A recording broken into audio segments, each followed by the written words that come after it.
Mayong udto kinatong tanan. My dear friends, at hindsight, there must be something off to the gospel of today, which somehow create a kind of an ill feeling when we hear about the parable.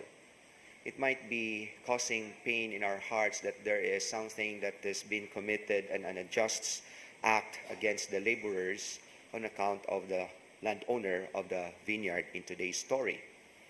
Kay makaingunta nga dili unta mas maayo nga parihara sila sweldo katong tibok adlaw nga nagtrabaho o ang usar lamang ka oras nga nagtrabaho.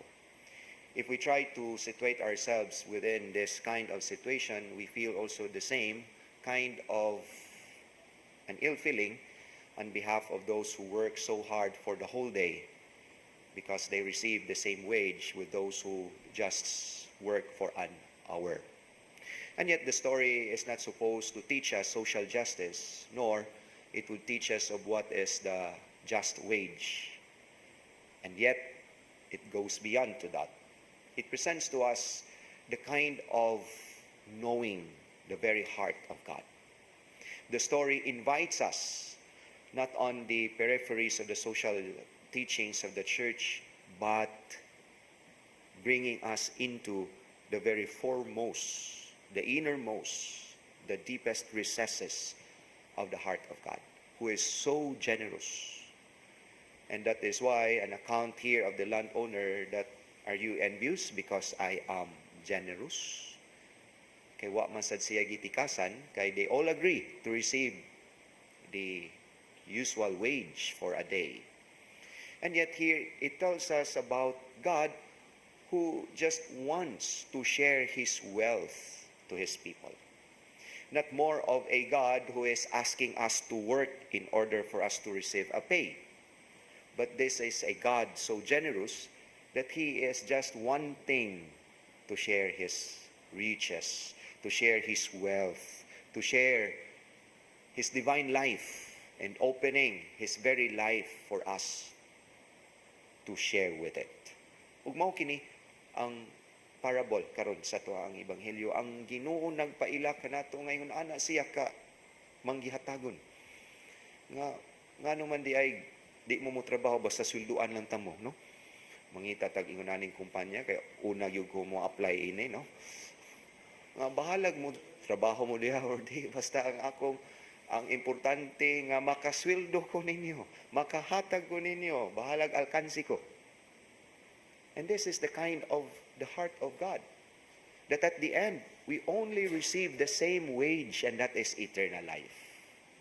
Siguro nagpadungog si Kristo sa mga tao nga gipili sa Ginoo. The chosen race, they were the first one to receive the faith of one God, the only, and the first monotheistic people, the Israelites.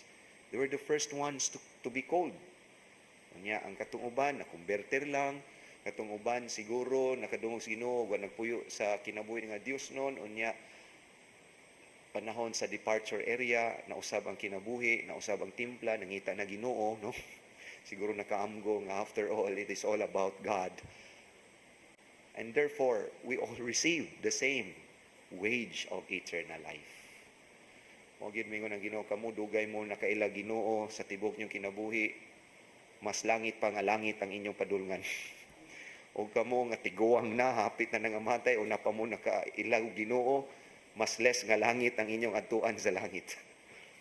But here we all enjoy the same eternal life, the same beatific vision, the same generosity of a God who reflects the very attitude of the landowner in today's gospel, who is just wanting to share his wealth, and nothing more, because that is who our God is. That is the heart of our God. Nga wa gid siya lain nga buhaton sa pag-abli siyang kinabuhi aron kita nga moambit niini makasinati sa pagkamanggihatagon ug sa walay puas nga gugma sa Dios.